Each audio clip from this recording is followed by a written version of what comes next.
Hey guys, it's Saga from TechWorks. Huawei has been making amazing smartphones for the last couple of years. I wanted to check out their flagship devices for quite some time, and the P30 Pro with all its camera magic seems like the perfect place to start. It comes in this simple white box which says Leica quad camera with Huawei P30 Pro branding at the top. Inside the box, you get the phone, a clear case, a SIM tray removal pin, USB Type-C cable, a 40-watt supercharger, USB Type-C earphones, and some paperwork. Let's peel off this plastic and take a better look at this Aurora color. It shifts color as we look at it from various angles and looks very different in a good way. Huawei says that all these colors are inspired by the colors of sky. Before we get to the Leica quad camera setup, let me give you a brief overview of all the buttons and ports on this phone. Unlike the rounded side edges, bottom of this phone is flat and it has a speaker grill on the right, USB Type-C port for charging and data transfer in the middle, and a SIM card tray on the left. This is a hybrid SIM tray, which means you can either use 2 nano SIM cards or 1 nano SIM card and 1 nano memory card at a time. NM card is a proprietary storage card from Huawei, and it is not very popular as of now. But I don't think you have to worry about it because this phone comes with 256 GB of built-in storage, which I think should be more than enough for your needs. You then have the power and volume buttons on the right side, and at the top there is an IR blaster and a noise cancelling microphone. The left side is clean without any ports or buttons. At the front, you have a 6.47-inch Full HD Plus OLED display which is curved around the edges. It's an OLED panel, so the blacks are very deep and the overall colors look very crisp and punchy. At the top, there is this small dewdrop style notch for the 32-megapixel selfie camera. On the P30 Pro, Huawei ditched the traditional earpiece speaker and gives us something called acoustic display technology, where the top part of the display projects sound from vibrations to your ear. Now this is the first time I am going to use a phone with this style of speaker for earpiece, so I am not too sure how well this works, and I will let you guys know more about it in my full review.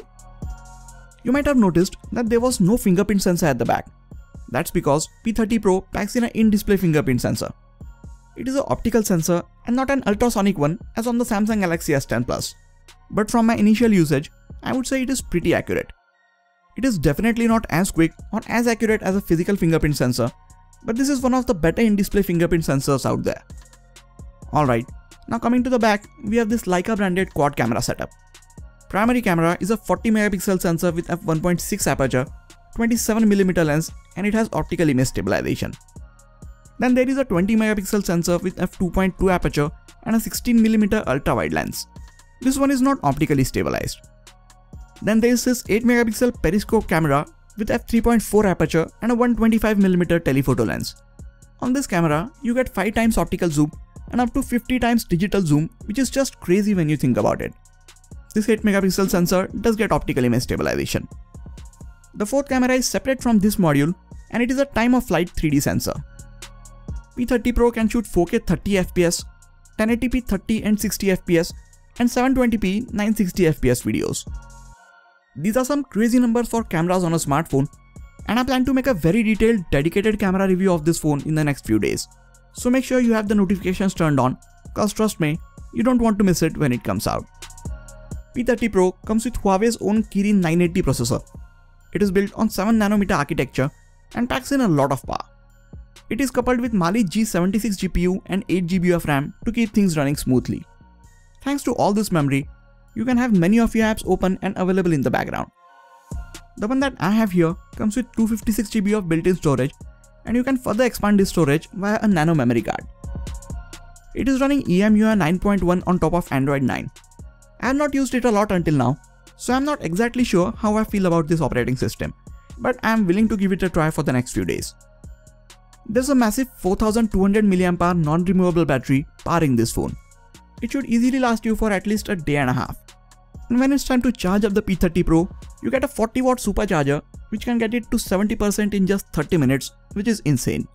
I'm not sure if this kind of speeds are good for the longevity of the battery, and that is something only time will tell us. You can also charge it wirelessly, and it supports 15-watt fast wireless charging. It is also one of the few phones which support reverse wireless charging. So with the P30 Pro, you can charge other devices which accept wireless charging. This is pretty slow, so I think it is only good for charging your accessories like smartwatches and wireless charging earphones. With all this, P30 Pro also gets IP68 water and dust resistance, so you can use it in most of the conditions without having to worry about it getting damaged. So there are a lot of features packed into the Huawei P30 Pro, and at a starting price of 71,990, I think it gives you the most value for your money when compared to its competitors like the Samsung Galaxy S10 Plus, Pixel 3 and the iPhone XS Max. Now I will never recommend you to go out and spend 70,000 rupees on this phone. But if you are anyways in the market for a premium flagship smartphone, Huawei P30 Pro will give you the most bang for your buck. I will be using this phone alongside the Samsung Galaxy S10 Plus and the iPhone XS Max for the next few days, and very soon have its dedicated camera review and comparisons with these two phones for you guys. If there are any specific videos that you want me to make about this P30 Pro, please let me know in the comments. And if you are going to purchase this phone, I will appreciate if you get it from the affiliate links in the description section. It helps the channel out at no extra cost to you. That is it for this video guys. Please hit the like button if you enjoyed this video and subscribe to the channel for more quality tech videos like this. You can also check out some of the other videos from this channel. This has been Sagar, and I'll catch you guys in the next video. Take care.